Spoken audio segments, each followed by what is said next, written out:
आंदोलनरत है। मैं जंतर मंतर पे खड़ा हूँ। मेरा सपना था कि आप लोग एक दिन सत्ता में आओ, आप लोग आ गए, लेकिन इसके लिए तो हमने सपना नहीं देखा था। इसके लिए तो हमने अनगिनत झूठे मुकदमे सहन नहीं किए, इसलिए हमने अपनी बर्बादी नहीं सहन की। हम भी पाकिस्तान से आए थे देश विभाजन के समय।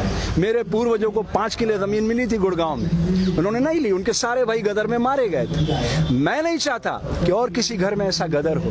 प्लीज आप मेरी भावना समझिए नरेंद्र भाई, आपने कोई बलिदान नहीं दिया देश के लिए, आपके घर से कोई मरा नहीं है। जिनके घरों में लाशें बिछती है ना, वो उस दर्द को जानते हैं। तो इस दर्द को समझिए नरेंद्र बाबू, इसमें आपका, मेरा, समाज का, देश का, मानवता का हित निहित है। आप भूल गए अपने धर्म को। राजनीति में शुचिता लाने के लिए मैं यहाँ खड़ा हूँ।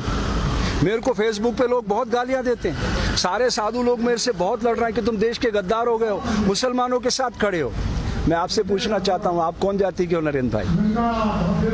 अगर मैं ये कहूँ हिंदू मुस्लिम सिख ईसाई समझो अपनी शान को, मजहब की दीवारों में मत बांटो हिंदुस्तान को, तो मैं ठीक कर रहा हूँ? मैं देश को बांट रहा हूँ। आप समझ रहे हो मेरी बात नरेंद्र बाबू? समझ रहे हो ना?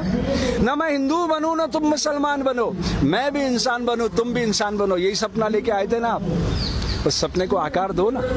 अभी कुछ नहीं बिगड़ा, 2024 में चुनाव है, 48 घंटे में रोज नाम तो बंद हो जाता है। पुलिस आपकी है, ये सारा देश आपका, सारा देश आपसे प्यार करता है। क्यों नफरत के बीज बो रहे हो आप?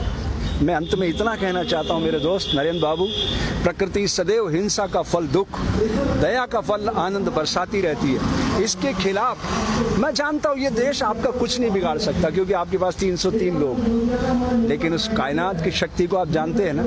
आपको तो अच्छे से पता है अटल जी की मौत कैसे हुई। बोल दूं मीडिया पर, लाल टपकती रही, अंत में 2 दिनों तक आपने एम्स में छुपाए रखा उनकी मौत को, मालूम है ना? ऐसी मौत मरना चाहते हो क्या आप? अरे अच्छे इंसान बन के मरना, दुनिया रोए, हंसते हंसते जाइएगा। कबीरा जब हम पैदा हुए जग हंसे हम रोए, ऐसी करनी कर चलो हम हंसे जग रोए।